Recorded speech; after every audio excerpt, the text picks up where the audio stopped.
কাল বিসিবি নির্বাচন নিয়ে গঠিত তদন্ত কমিটির মুখোমুখি হতে পারেন সভাপতি আমিরুল ইসলাম বুলবুল। সেখানে নির্বাচন সংশ্লিষ্ট সাক্ষ্য জমা দেবেন বোর্ড প্রধান। তেমন গুঞ্জন ক্রিকেট পাড়া জুড়ে। এদিকে ঢাকা প্রিমিয়ার লিগ শুরু করার অনুরোধ জানিয়ে বোর্ডকে চিঠি দিলেও কোনো উত্তর পাননি কোঅপ সভাপতি মোহাম্মদ মিঠুন। সংকট সমাধানে ক্লাবগুলোর সাথে সমঝোতার প্রয়োজন বলে মনে করেন সাবেক প্রধান নির্বাচক মিনহাজুল আবেদীন নান্নু।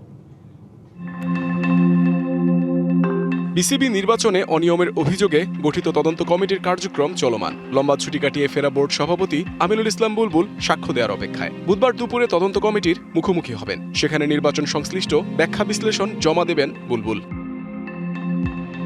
দেশে ফেরার আগেই বিসিবি সভাপতি আমিনুল ইসলাম বুলবুল তদন্ত কমিটিকে বিভিন্ন প্রশ্নের উত্তর লিখিতভাবে পাঠিয়েছিলেন। এবার সশরীরে উপস্থিত হয়ে নির্বাচনের স্বচ্ছতা নিয়ে জবানবন্দি দেবেন। 15 কার্যদিবসের মধ্যে প্রতিবেদন জমা দেওয়ার কথা তদন্ত কমিটির, যার উপর নির্ভর করছে বিসিবির বর্তমান পরিচালনা পর্ষদের ভবিষ্যৎ।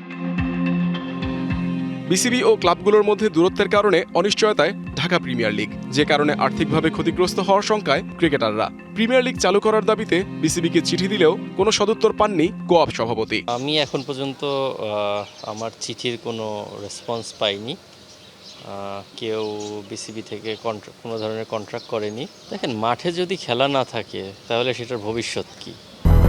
200-র বেশি সার্ভিস ও ফিচারে লেনদেনের সব বিকাশ অ্যাপে সম্ভব।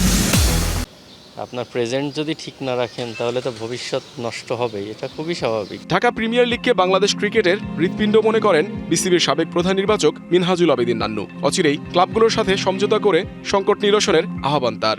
আমাদের ক্রিকেটের হার্টটা হয়েছে ডিপিএল। এই ডিপিএলের এটার যদি যথাযথ ক্লাবদের সাথে একটা আন্ডারস্ট্যান্ডিং হয়ে যদি শুরু করা না যায় তাহলে কিন্তু একটা সমস্যার সৃষ্টি হচ্ছে। আমরা আশা করি খুব তাড়াতাড়ি এটা শুরু হবে এবং আমাদের ডিপিএল ক্রিকেটটা অতি সত্বর মাঠে করাবো। বিসিবির অভ্যন্তরীণ সমস্যা দ্রুত সমাধান হলে কক্ষপথে ফিরবে দেশের ক্রিকেট, বিশ্বাস সংশ্লিষ্টদের। Muhammad Nazim, DBC news, Dhaka.